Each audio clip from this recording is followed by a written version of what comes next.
Bonjour à tous. Bonjour. Ah oui, aujourd'hui, Latifa, elle est encore cachée derrière la caméra, n'est-ce pas madame? Vous ne le voyez pas, mais vous avez Laurent qui est caché là-bas, qui est notre modérateur en chef sur le groupe Facebook Boston Terrier France, qu'on salue. Alors aujourd'hui, la vidéo, elle va être sur la blonde, là. On va parler un petit peu... ouais, elle. On va parler un petit peu de Ilona. Alors Ilona, c'est une stagiaire. Alors Ilona, tu vas nous parler un petit peu... Et future éleveuse.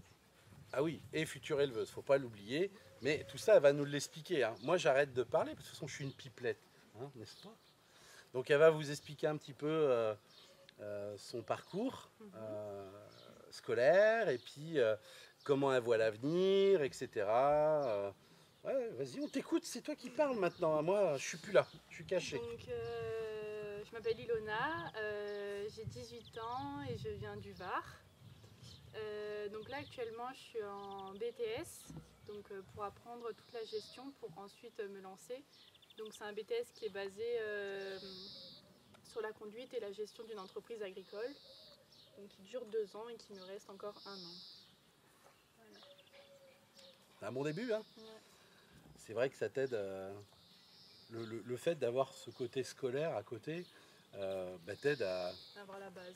la base, tout ce qui est l'aspect en fait théorique concrètement. Et l'aspect pratique, tu l'as ici. C'est ça. Alors dans le principe du stage en entreprise, explique-nous un petit peu, parce que faut pas l'oublier, hein, nous on est un petit peu à part comme élevage, malheureusement. Vous les voyez pas, ils sont en train de se baquer là dans les piscines à chiens là. Ouais, se baquer. C'est un petit mot en argot français qui veut dire se baigner. Donc là ici, explique-nous un petit peu ce que tu vois, ce que tu fais en tant que stagiaire, ce qu'on n'a pas encore vu, ce qui va être vu, enfin, et puis au bout, qu'est-ce qui va se passer pour toi? Donc là déjà, en tout j'ai 8 semaines, donc là on arrive bientôt à la fin. Donc au sein de l'élevage, principalement, Excuse-moi de te couper. Une journée en élevage. Ok. Donc après ça dépend forcément des périodes en fonction de ce qu'il y a à faire. Donc en général le matin on fait donc l'entretien donc comme tous les jours. Donc on s'occupe des chiens, on les sort donc de la maison. Oui, parce qu'ils ils dorment à la maison. C'est ça. C'est chose importante. C'est ça. Ensuite, on prépare du coup les gamelles. Donc tout ça. On prépare les gamelles donc de façon naturelle, donc comme vous avez pu voir sûrement dans les autres vidéos, donc avec la viande, le riz et les légumes, les fruits et légumes. Ensuite, donc on les fait manger. Ils mangent seuls, séparés, en groupe? En Comment? groupe, ils mangent, oui. Est-ce qu'il y a des bagarres? Est-ce que... Non. Donc en général, on fait. Donc ils sont départagés par affinité en soi. Ouais, et on fait des petits groupes en fait. Ouais. On fait des petits groupes aussi en fonction des mâles avec les femelles. Des femelles en chaleur. Ouais. On sépare certaines s'il y a besoin. Donc on donne à manger. Ouais. Ensuite, il y a tout l'aspect de l'entretien, donc avec on range les gamelles, on fait un petit tour des parcs. Nettoyage, du jardin, des gamelles, voilà. la vaisselle. S'il y a des soins vétérinaires, on les fait le matin. C'est ça. Après, on s'occupe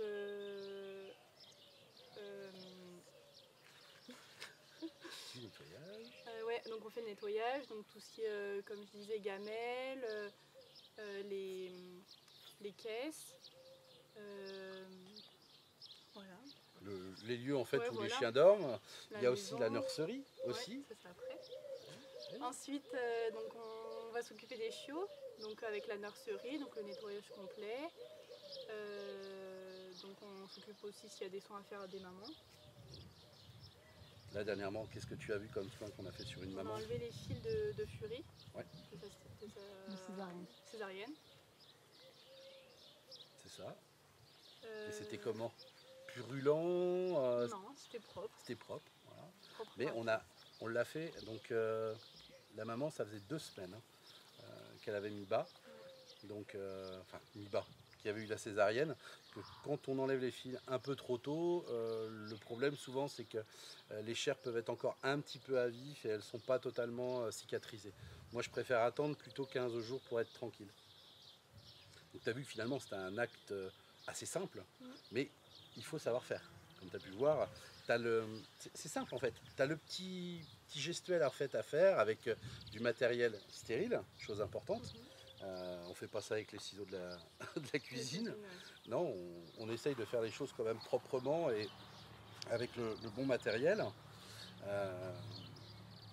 Après, donc, y a l'entretien extérieur aussi, parce que malheureusement, nos clients n'arrivent pas sur des tapis roulants.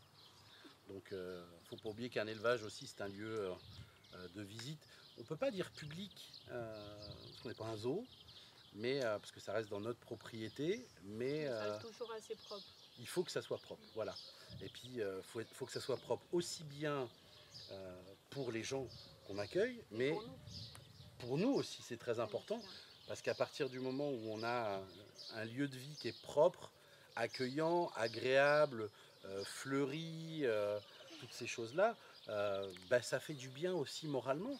Et puis, en cas de contrôle des services vétérinaires, ça se passe beaucoup mieux automatiquement. Donc voilà. Alors après, raconte. Alors après, la matinée, elle passe vite. Hein. Donc dans la matinée, après, en soi, c'est tout ce qu'on fait. Le matin, ouais, c'est à peu près tout. Ouais. Ouais. Et l'après-midi, ça dépend. C'est assez varié. C'est assez varié. On reçoit des clients, on reçoit... on peut être aussi à une journée tranquille. Où là, qu'est-ce qu'on peut faire dans les journées tranquilles? Par exemple, ce qu'il y a derrière. Faire du jardinage. On fait un peu de jardinage parce qu'il faut que ça soit propre chez nous, bien sûr. En ce moment, c'est ce qu'on fait beaucoup. Et on refait un peu les extérieurs avec de nouvelles plantations, des nouvelles fleurs pour le printemps. Ou bien l'entretien des parcs. Qu'est-ce que tu dis? L'entretien des parcs. Oui, l'entretien des parcs, tu as besoin de parler. Si, j'en ai parlé, l'entretien. Faut parler un peu plus quand tu dis entretien des parcs. Les parcs, un peu, explique-nous l'entretien des parcs, ça consiste en quoi? Donc ça dépend aussi des jours et si les chiens ils sont plus ou moins dehors. Sinon, forcément, il y a tout au niveau de l'herbe. Donc, parce que l'herbe elle pousse, donc il y a la tondeuse, il y a le désherbage, il y a les ételés, on dit l'espigao. Tu dis comment? Espigao. Espigao, ah ouais, dans le sud. Nous on appelle ça des épilés, cette espèce de blé sauvage. Alors, moi je vous en parle en connaissance de cause. Les épilés, c'est une véritable saloperie. Ça, il faut vraiment les couper, il faut faire très attention. Parce qu'en fait, un petit épilé comme ça, on a eu le cas il y a quelques années. C'est vraiment tout petit, on le voit à peine. Hein. Mais l'épilé, il peut venir se passer juste là, entre deux doigts, sur la patte d'un chien. Et on avait eu le cas, c'était avec Jay-Z, si mes souvenirs sont bons, où ça avait gonflé sa patte, on ne savait pas ce qu'il avait. On avait regardé un petit peu les coussinets et tout, il n'y avait rien d'abîmé, et il avait toute la patte qui était gonflée ici. Et donc, en fait, on a été obligé de faire plusieurs chirurgies, enfin pas moi, hein, bien sûr, ma vétérinaire, et en fait, l'épilé, il a été enlevé dans le haut de la patte.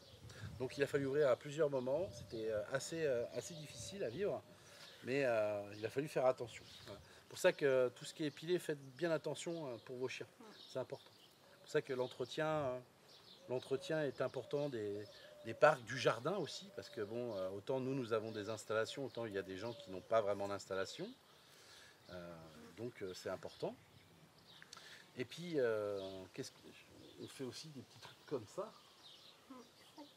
Alors, des chalets comme vous voyez derrière, en fait, ce sont des chalets qu'on a fabriqués intégralement. On n'achète pas des chalets tout prêts, parce qu'un chalet comme ça nous revient à peu près à 550 € environ, 600 maximum. Or, si on avait voulu un chalet comme celui qu'il y a derrière, il nous aurait coûté entre 1000 et 1200 €. Mais ça aurait pris le même temps. Ça aurait pris à peu près le même temps. Et puis là, on a plus grand, parce que là, ça fait un total de... si je dis pas de bêtises, on doit avoir 9-10 mètres carrés. Donc ça a un côté sympa quand même. Puis ça permet de savoir faire quelque chose de ses 10 doigts. Les doigts ne servent pas qu'à se gratter le nez, hein, bien sûr. Ouais, tout à fait. Hein Morgane, gratte les oreilles. Et puis voilà, et donc oui, les après-midi, on fait un petit peu les entretiens extérieurs, donc les parties passage où tout le monde passe, etc. Mais c'est à toi de parler, hein, tu sais, c'est pas à moi. Hein. Quand je vois, il y a aussi donc les piscines. Ouais. Je change régulièrement parce qu'elles sont vite pleines de terre, avec les chiens qui courent de partout. Ouais. Il y a les grillages aussi. Donc des fois qu'on doit changer ou réparer. Et sur l'entretien des parcs, le désherbage, même des petites... je sais pas si on voit sur la caméra, des petits arbres derrière. Oui, parce qu'on a on a des arbustes aussi, les oliviers, les mandariniers, etc. Toutes ces... Et ce que tu fais souvent, c'est sortir les chiens en promenade pour les rappeler lors Ça leur fait du les bien, expositions. Donc l'après-midi, notamment, quand en même temps on a des beaux jours comme ça aussi, des fois tu as tendance à te sauver avec Latifa, je crois. Donc vous en profitez pour faire quoi? On sort les chiens, ça leur fait du bien, ils voient un peu l'extérieur.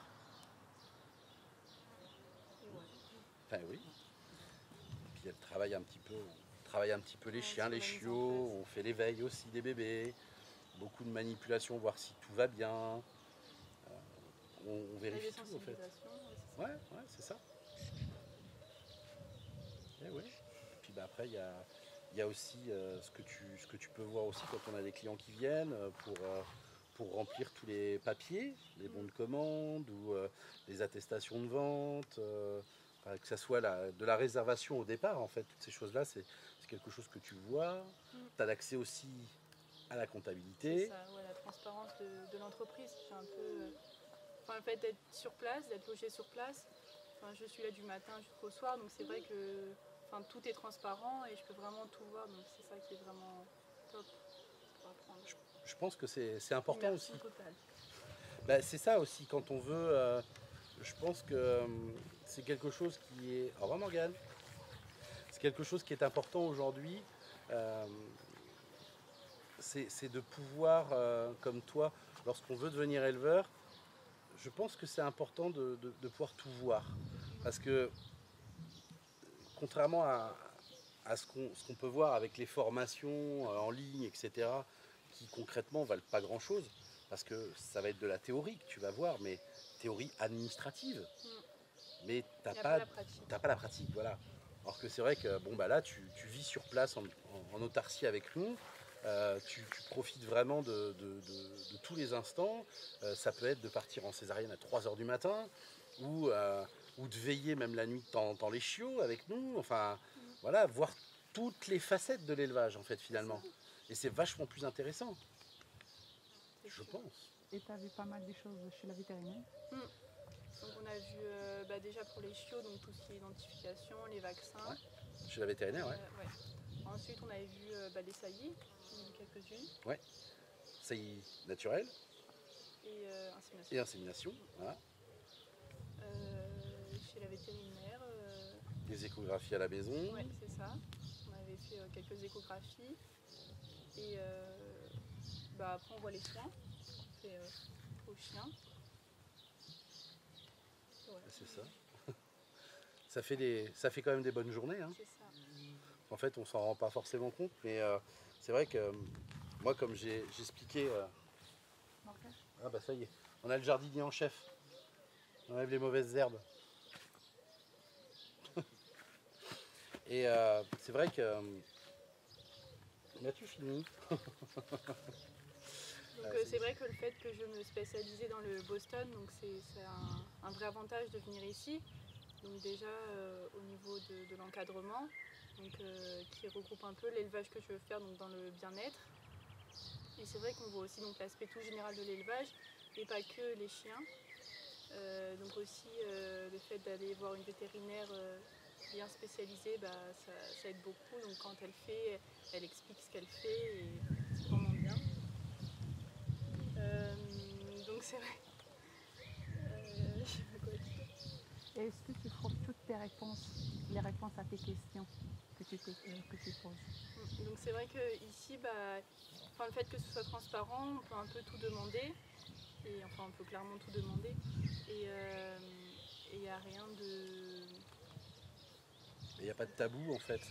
Ça se- Oui, on peut c'est ça. parler de l'argent, des coûts d'entretien, voilà le but. Même de fixer un vrai projet pour moi, quoi. Voilà, c'est ce qui colle aussi dans notre fonctionnement à moi et Latifa, c'est qu'on est là aussi pour t'aider, pour ton projet. Parce que c'est vrai que nous, on ne prend pas de stagiaires, c'est extrêmement rare. Euh, pour la simple et bonne raison, c'est que c'est coûteux en temps, en énergie. Et quelque part, quand on prend un stagiaire, chez nous, c'est pas un stagiaire qui veut juste venir faire des gratouillis. Ça, on est assez grand avec Latifa pour faire des gratouillis, ramasser des pipis, des cacas, c'est que ça ne demande pas d'avoir bac plus 10. Faire les entretiens, on y arrive sans aucun problème. Mais c'est pour ça que nous, on a eu une accroche aussi avec Ilona. Je vais essayer de caser mon fils pour me marier plus tard avec. Non, c'est surtout. En fait, Ilona, elle a son projet. Elle a son projet. Et en même temps, quand on s'est rencontrés la première fois, j'ai rencontré ta maman. Nous avons rencontré pardon, ta maman, ta grand-mère, donc des gens qui vont l'aider. Parce qu'il ne faut pas oublier aujourd'hui, c'est que la majorité des gens qui veulent se lancer dans l'élevage, souvent, ont plutôt une cinquantaine d'années. C'est de la reconversion. Ouais, c'est une sorte de reconversion professionnelle, des choses comme ça. Mais il y a des jeunes, c'est rare malheureusement, euh, c'est rare, mais il y a des jeunes qui veulent se lancer dans l'élevage professionnel avec la compétence et tout ça, et tout ce qui va bien avec. Et, et souvent d'ailleurs, tu te souviens bien, la première fois qu'on s'était rencontrés, je t'avais posé une question qui concerne le nerf de la guerre, c'est-à-dire l'argent. Et comme je t'ai dit, c'est que si tu veux devenir éleveuse, il faut de l'argent. Parce que tu as deux solutions. C'est soit tu vas essayer de faire de la masse, du bas de gamme, et c'est ce qu'on voit majoritairement malheureusement, et c'est triste. C'est-à-dire que ce sont des éleveurs qui n'ont pas forcément de gros moyens financiers, malheureusement, et qui donc vont acheter des chiens de piètre qualité et qui vont essayer de s'en sortir comme on peut. Mais d'ailleurs, on les reconnaît malheureusement souvent, c'est qu'ils font tout au minimum. Toujours, tout est vraiment, tout est minimalisé sur les dépenses, malgré ce qu'on peut voir avec des fois même des éleveurs qui vendent des chiens plus chers que nous, et qui n'ont pas le même gage de qualité. Mais bon, ça après, c'est au futur acquéreur de décider où il veut acheter son chien. Parce que chacun est maître de sa bourse. Après, le truc, c'est vrai que nous, on a eu, moi, depuis le temps que j'élève, des stagiaires, j'en ai eu des quantités assez importantes. Et j'en ai pas vu beaucoup qui pouvaient faire comme toi, c'est-à-dire qui sont vraiment, qui s'y donnent, où on sent qu'il y a une énergie, on sent qu'il y a un intérêt, parce que tu as ton projet derrière que tu veux réaliser, tu supportes mon côté un peu grognon par moment. Je suis un petit grognon, n'est-ce pas madame? Elle est grognon aussi. Mais, euh, mais voilà, après, c'est un métier qui est tellement beau. euh, il est passionnant, en fait, ce métier.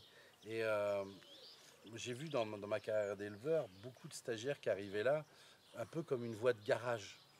Et, euh, et je trouve que c'est dommage parce que euh, déjà, il faut trouver le bon éleveur qui correspond à son choix. Toi, tu es venu à la maison, en même temps, tu cherchais pour devenir éleveuse de Boston.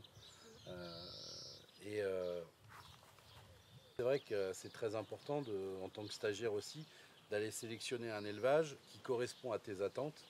Concrètement, le mieux, c'est trouver un bon élevage, vraiment sérieux, Qui est bien entouré aussi. Ouais, voilà, faut qu'il y ait le feeling qui passe, bien sûr. Et n'oublions pas que la gentillesse n'amène pas la compétence. Ça, c'est important. Un bon éleveur, c'est un éleveur qui a fait de très jolis résultats, qui en fait ou qui en a fait de très jolis résultats en expo, mais dans des très grosses expos. Hein, souvent, les grosses expos, on les voit, c'est les championnats d'Europe, c'est les championnats du monde, c'est les championnats nationaux de divers pays. C'est sur des grandes villes, Amsterdam, Paris et d'autres, hein, pour ne parler que de la France. Enfin, Amsterdam, c'est pas très français, mais, mais tu vois ce que je veux dire. Oui. Après, il y a un attrait aussi qui est important, c'est la santé. Ça, c'est hyper important. Et encore une fois, comme tu disais, c'est intéressant d'avoir affaire à un entourage des partenaires de l'éleveur, comme le vétérinaire, qui sont des gens compétents. Moi, c'est ce que j'aime beaucoup avec notre vétérinaire, c'est que non seulement elle assure, mais en plus, elle se remet en question, ce qui permet d'avancer d'ailleurs. C'est ça. Et elle avance toujours, elle essaye d'améliorer ses connaissances, améliorer tout ce qu'elle pratique et même ce qu'elle ne pratique pas encore. Et puis il y a toute une équipe aussi qui est autour d'elle, des gens accueillants, des gens agréables, des gens avec qui on peut échanger. Ça c'est important, des gens humains en fait, des gens humains. Donc voilà quoi. Puis bon, ouais, il y a tout un ensemble de choses qu'il faut quoi. Et puis au moins comme ça te permet, je pense, ça va te permettre de pouvoir démarrer sur de bonnes bases. Je pense que c'est important. Et c'est vrai que là tu vois ce mode de fonctionnement qu'on a à la maison. Tu as vu d'autres élevages, hein, et bon, bah, on voit bien qu'il y a quand même de grandes différences, même si c'est un petit peu dommage. J'aimerais tellement voir plus d'élevages comme nous on a en fait. Mais enfin, je sais pas après ce que toi t'en penses, parce que tu en as vu d'autres des élevages et on n'a pas tous la même. Je sais pas, c'est. Au niveau de l'environnement, du bien-être animal, enfin, c'est pas pareil. Ouais. Mais après, pour moi, ça me paraît pas compliqué. Pour moi, c'est normal d'avoir un élevage en fait, qui fait attention à leurs chiens, qui fait attention où ils sont. Enfin, ça devrait être normal. C'est ça. Ouais, mais tu sais, c'est la notion de cette normalité qui n'est pas évidente.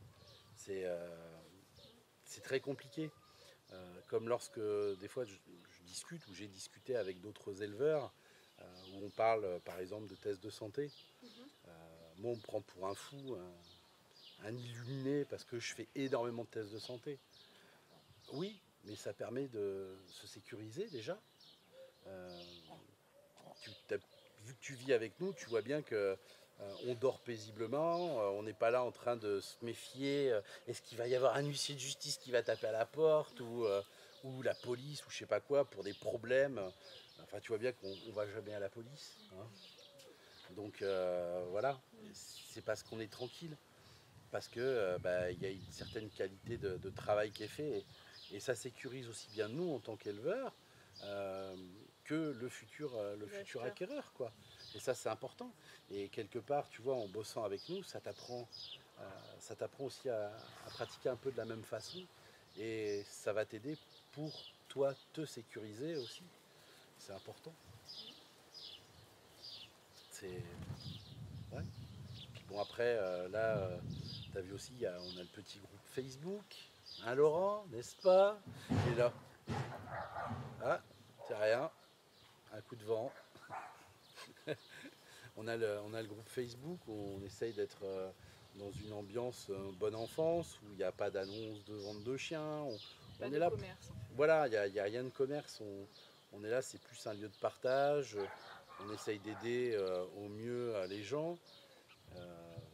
Et puis on rappelle aussi souvent aux gens qu'on n'est pas vétérinaire, que chaque chien est différent. Puis quand il y a un problème, des fois, on peut, quand c'est facile, on peut expliquer, il y a plutôt ça, comme ci, comme ça. Il y a des moments, la seule bonne réponse, c'est aller voir votre vétérinaire. Oui, ça reste des conseils. Voilà. Donc toi aussi à la maison, l'avantage c'est que tu vois aussi un petit peu tout ce qui est la bobologie, quand il y a un petit truc, on fait les soins nous-mêmes. Il y a le toilettage aussi, hein, c'est important de savoir ces choses-là. Ouais. Mais tu vois vraiment tout ça. Et je pense que pour ces futurs éleveurs ou de futurs stagiaires qui cherchent un maître de stage, je pense qu'il faut aussi leur faire comprendre que l'élevage de chiens, je pense que c'est pas à 9h, midi, 14h, 17h. Non, C'est pas les horaires de pas bureau. Hein. du tout. Être éleveur de chiens, faut bien le comprendre, c'est du 7 jours sur 7, c'est du 24 heures sur 24, 365 jours par an. C'est passer une soirée d'anniversaire à veiller. C'est passer une soirée d'anniversaire ou un Noël ou un premier de l'an à veiller sa chienne avec ses bébés et pas aller faire la fête avec les copains. C'est le vendredi soir, des fois on peut sortir et puis il y a des fois où non, tu peux pas. Et il y a des priorités dans la vie. C'est pour ça aussi que c'est bien pour moi d'être en immersion ici, parce que je viens pas à 9h et je repars à 17h. C'est ça. C'est tout. C'est l'ensemble. Ouais. Donc voilà, une future emmerdeuse qui vendra les Boston, on va espérer quand même, je pense que tu es sur de bonnes bases, je pense que tu vas faire un bon boulot. Et puis tout le mal que je lui souhaite, c'est de nous botter le cul, entre guillemets, qualitativement parlant, de faire encore mieux que nous. Et je pense que tu en es largement capable. Donc, ça, nous, on ira se faire dorer la pilule. Non. Non, on va continuer à élever encore. Et on sera tes concurrents. Mais ouais, j'aimerais bien que tu sois dans la même continuité que. Mais je pense que tu vas y arriver. Ouais. J'espère bien. Et puis nous, on va t'aider. Parce que nous, en tant que maître de stage, pour moi, je dis bien pour moi, pour la TIFA, dans notre vision des choses, t'es pas de la chair à canon. T'es une personne, t'es pas juste une personne pour ramasser des crottes. T'es une future éleveuse et moi j'ai plaisir à t'aider avec la TIFA. On a plaisir à t'aider parce que il y a aussi ce manque de connaissances dans le monde du chien chez les éleveurs. Malheureusement, on le voit. Hein.